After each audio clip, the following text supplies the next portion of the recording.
पक्षाच्या सदस्यपदाचा आणि तुमच्याकडे एक जबाबदारी पक्षाने त्याचा राजीनामा दिला आहे, काय सांगता? मी कालच माझ्या म्हणजे काँग्रेस पक्षाच्या सदस्यपदाचा राजीनामा दिला आणि जी जबाबदारी मला काही दिवसांपूर्वी प्रचार प्रमुख म्हणून कल्याण डोंबिवलीचा प्रचार प्रमुख जी दिली होती त्याचाही राजीनामा दिला आहे.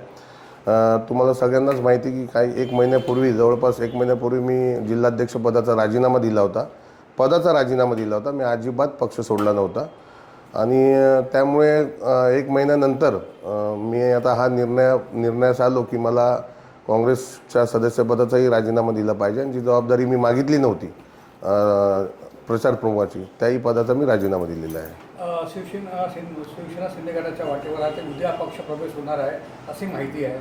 नाही बघा, मी वास्तविक तुम्ही जर बघितलं असेल तर अनेक दिवसांपासून जे पक्ष प्रवेश होत आहेत ते आज राजीनामा देतात आणि दुसऱ्या दिवशी पक्षामध्ये प्रवेश घेतात. मग तो भाजप असेल किंवा सेना असेल.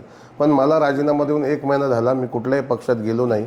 गेल्या 25 वर्षापासून मी जे काम करतोय काँग्रेस पक्षामध्ये प्रामाणिकपणे काम केलं आणि 25 वर्षापासून जी नाळ माझी लोकांशी जोडली गेली आहे, जे सहकारी आहेत, मित्र आहेत, त्यांचा विचार त्यांचं मत घेऊन मी गेले 3 दिवसापासून 4 दिवसापासून बैठका घेतोय आणि तो जो कौल देतील, त्यांनी जर कौल दिला की मला भाजपमध्ये गेलं पाहिजे तर मी भाजपमध्ये जाईल, त्यांनी जर कौल दिला मला शिवसेनेत गेलं पाहिजे तर शिवसेनेत जाईल.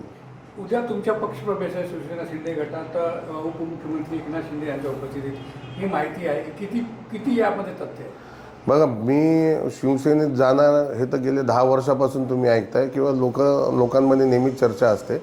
पण शेवटी हा निर्णय घेणं माझ्यासाठी सोपं नाही आहे, कारण मी 25 वर्ष एका पक्षामध्ये प्रामाणिकपणे काम करणारा कार्यकर्ता आहे आणि एवढा मोठा निर्णय घ्यायचा असेल तर निश्चितपणे माझ्यासोबत जे असलेली लोक आहेत, माझ्यासोबत जे असलेले नागरिक आहेत, माझ्यासोबत जे असलेले मित्रपरिवार, माझं कुटुंब आहे, त्यांचं मत घेऊनच मी हा पक्ष प्रवेश करणार आहे. निश्चितपणे तुम्हाला काही काळामध्ये तुम्हाला तर कळेलच की मी कुठल्या पक्षात जाणार आहे ते.